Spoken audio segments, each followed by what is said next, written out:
Hello everyone.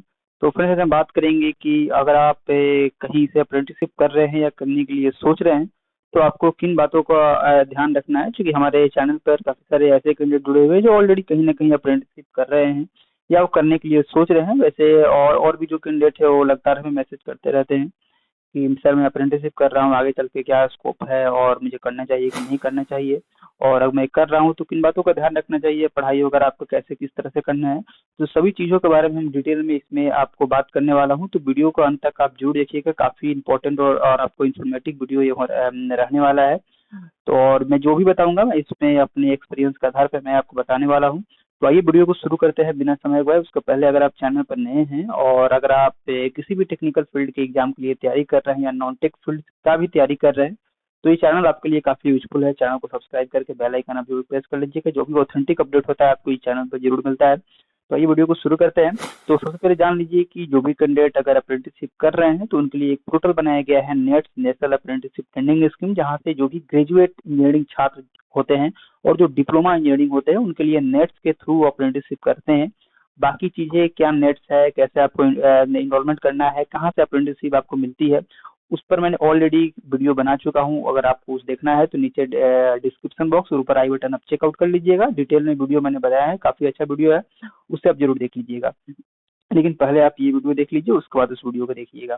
तो देखिए, अगर आप कहीं से भी अप्रेंटिसशिप कर रहे हैं, चाहे वो किसी भी पब्लिक सेक्टर इंटरप्राइजेस से कर रहे हैं, पीएसयू से कर रहे हैं, या फिर कहीं प्राइवेट कंपनी से भी आप कर रहे हैं, या कोई आप संस्थान से अप्रेंटिसशिप कर रहे हैं, तो सबसे पहले तो जान लीजिए कि अगर आप कहीं से भी अप्रेंटिसशिप कर रहे हैं तो सबसे जो कैंडिडेट्स का सवाल होता है, मैं देखता हूँ कि सर मैं अप्रेंटिसशिप कर रहा हूँ तो क्या मुझे परमानेंट जॉब वहाँ पे मिल जाएगा, ठीक है ना, या फिर मुझे 1 साल बाद वहाँ 1 साल के लिए ही वहाँ पे रखा गया है। तो देखिए, सबसे पहले जान लीजिए कि जनरली जो भी अप्रेंटिसशिप निकल के आता है वो 1 ईयर के लिए ही होता है। वैसे कहीं-कहीं 2 साल के लिए भी अप्रेंटिसशिप होता है।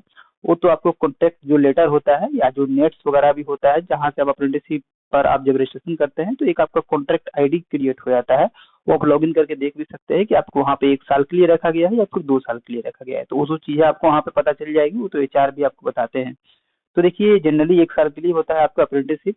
तो इसमें क्या है कि अप्रेंटिसशिप में क्या रूल है कि इसमें अप्रेंटिसशिप के बाद आपको जिस भी एक के फिक्स ड्यूरेशन के लिए रखा जाता है, उसके बाद से आपको उसमें परमानेंट जॉब्स के लिए नहीं बोला जाता है। इसमें कोई ऑब्लिगेशन नहीं है, इसमें कोई आपका ये नहीं है कि आप कोई जॉब के लिए उसमें क्लेम कर सकते हैं। ये केवल ओनली फॉर 1 ईयर ट्रेनिंग होता है आपका, ऑन द जॉब ट्रेनिंग होता है, जहाँ पे आप किसी भी आप इंस्टीट्यूट से या फिर आप किसी भी कंपनी या पीएसयू से जुड़ के वहाँ पे आप जो भी वहाँ पे परमानेंट एम्प्लॉइज है, वहाँ पे जो भी काम कर रहे हैं वहाँ पे वर्कर, उनके साथ आप मिल के वहाँ पे आप काम करते हैं और वो एक तरह से स्किल्ड वहाँ पे सीखते हैं। वहाँ पे आपको प्रॉपर ट्रेनिंग वगैरह दिया जाता है, किस तरह से काम होता है आप कंपनी में वहाँ पे देखते हैं, समझते हैं।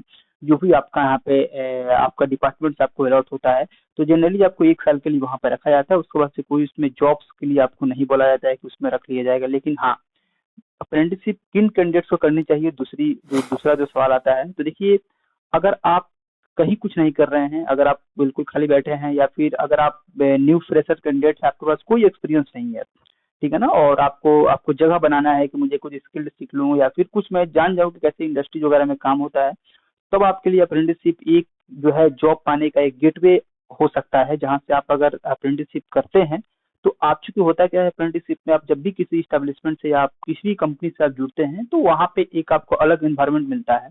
मतलब वहाँ पे आप रोजाना जाते हैं, आपको एक तरह से वहाँ पे ड्यूटी ही होता है, आपको 8 घंटे का प्रॉपर आप वहाँ पे जाएंगे, वहाँ पे किस तरह से काम होता है रिपोर्ट करेंगे, वहाँ पे देखेंगे समझेंगे, तो एक वहाँ पे अलग माहौल होगा जहाँ पे आपको एक एक्सपीरियंस भी आपको मिलेगा वहाँ पे किस तरह से काम होता है, जो कि आगे आप जब 1 साल आपका कंप्लीट हो जाएगा तो आगे आप कहीं भी किसी भी कंपनी में आप जाते हैं इंटरव्यू देने के लिए, तो एज ए 1 ईयर एक्सपीरियंस के तौर पे आप उसे लगा सकते हैं कि हाँ मैंने यहाँ पे 1 साल आफ्टर डिप्लोमा या फिर आफ्टर बीटेक मैंने 1 साल वहाँ से अप्रेंटिसशिप वहाँ से किया है, 1 साल मैंने ट्रेनिंग किया है।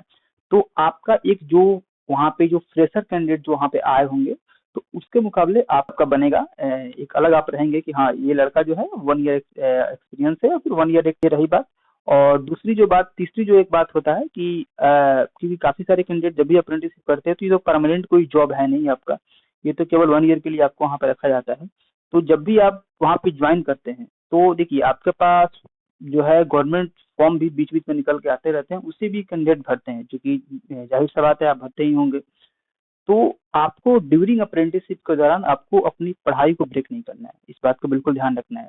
क्योंकि मैं देखा हूँ कि जब भी कैंडिडेट अगर अप्रेंटिसशिप कर रहे हैं तो होता क्या है कि उनको मंथली स्टाइपेंड वगैरह तो मिलते रहता है, तो स्टाइपेंड आराम से मिलते रहता है और वो क्या करते हैं, वो ट्रेनिंग में ही व्यस्त हो जाते हैं, मतलब काम करने में ही व्यस्त हो जाते हैं और अपना पढ़ाई लिखाई बिल्कुल वो नहीं करते नहीं है, या करते भी हो तो उतना सीरियस ढंग से नहीं करते हैं। तो आपको जब ज्वाइन आप कर रहे हैं तो आप इस बात का बिल्कुल भी ध्यान रखेंगे कि अपने पढ़ाई को ब्रेक नहीं करना है, और बीच में जो भी फॉर्म निकल के आता है, चाहे वो रेलवेज का फॉर्म हो या फिर अदर पीएसयू का भी फॉर्म जो भी बीच बीच में निकल के आते रहता है, उसे आपको फिल करते रहना है। अब रही बात की छुट्टी आपको मिलेगी कि नहीं मिलेगी, तो बिल्कुल वहाँ पे छुट्टी आपको बिल्कुल मिलेगी, ऐसी बात नहीं है। और जहाँ भी आप काम कर रहे हैं अगर वहाँ पे आप मिलजुल कर बढ़िया से आप कोऑपरेटिव है, ठीक है ना, तो आपको वहाँ पे ऐसा बात नहीं है, आपको बिल्कुल वहाँ पे हेल्प किया जाता है, ठीक है ना। जो भी आपके सर होंगे जहाँ पे आप रिपोर्ट करते होंगे, अगर आप उनसे अच्छा है तो आप आराम से आपको छुट्टी वुट्टी मिल जाएगा, और आपको भी वहाँ पे सीएल और मेडिकल की फैसिलिटी होती है अप्रेंटिसशिप में। और अपना सीएल और मेडिकल वगैरह आप जो भी आपका है छुट्टी वहाँ पे लेकर अपने एग्जाम वगैरह देने के लिए जा सकते हैं, ऐसा नहीं। और पढ़ाई भी आप बिल्कुल करते रहिए। आप अगर वहाँ पे अगर आप ट्रेनिंग करके आ भी रहे हैं तो आप अपने रात में हो या फिर दिन में हो, जब भी आपको टाइम मिले आप पढ़ाई करते रहिए, क्योंकि आफ्टर अप्रेंटिसशिप के बाद आपको जो है फॉर्म तो आप भरेंगे ही, तो एक जब भी आप स्टडी से जब आप एक बार पढ़ाई से कट जाएंगे ना, तो फिर दोबारा ट्रैक पर लाना थोड़ा सा मुश्किल हो जाता है, तो वो आपको जारी रखना है, ठीक है ना, इस बात का बिल्कुल ध्यान रखिएगा। और जो आगे बातें हैं कि इसमें जो है स्टाइपेंड की बात है, तो स्टाइपेंड देखिए, स्टाइपेंड आपको इसमें प्रॉपर हर मंथली स्टाइपेंड आपको मिलता है। स्टाइपेंड कितना मिलता है तो ये हर कंपनी पर निर्भर करता है, ठीक है ना। तकरीबन मिनिमम स्टाइपेंड 9,000 से कम तो नहीं मिलता है, 9,000 से ऊपर ही आपको स्टाइपेंड मिलेगा।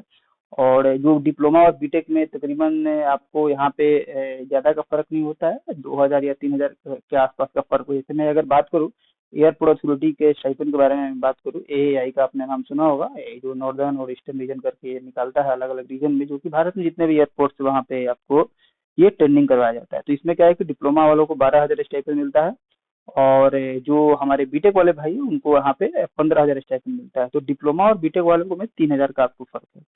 तो इस तरह से होता है। बाकी कई कई कंपनी में आपको 9,000 10,000 11,000 ऐसे स्टाइपेंड है। और सबसे अच्छा अच्छा स्टाइपेंड के बारे में बात करूँ तो एचपीसीएल और बीपीसीएल में आपको स्टाइपेंड का अमाउंट आपको ठीक ठाक मिलता है। जैसे अभी एचपीसीएल का जब भी अप्रेंटिस निकल कर आता है उसमें तकरीबन 18,000 23,000 24,000 तक का स्टाइपेंड आपको प्रोवाइड कराया जाता है, ठीक है ना। तो वो अलग बात है। तो इस तरह से स्टाइपेंड आपको मिलता है। बाकी इसका क्या सिलेक्शन प्रोसेस है, मैंने ऑलरेडी पहले इस पर ऑलरेडी वीडियो हमने बना दिया है कि आपको अप्रेंटिसशिप कैसे ज्वाइन करना है। तो बस आपको यही बताना था कि अगर आप अप्रेंटिसशिप कर रहे हैं तो इन बातों को आप ध्यान रखिएगा, और अपनी पढ़ाई वगैरह आपको नहीं छोड़ना है, पढ़ाई आपको करते रहना है। बाकी आपको ज्वाइन करना है कि नहीं करना है ये आप पर डिपेंड करता है, आप अपना जो भी सिचुएशन है उस तरह से आप देख के अपना ज्वाइन कर सकते हैं, ठीक है ना।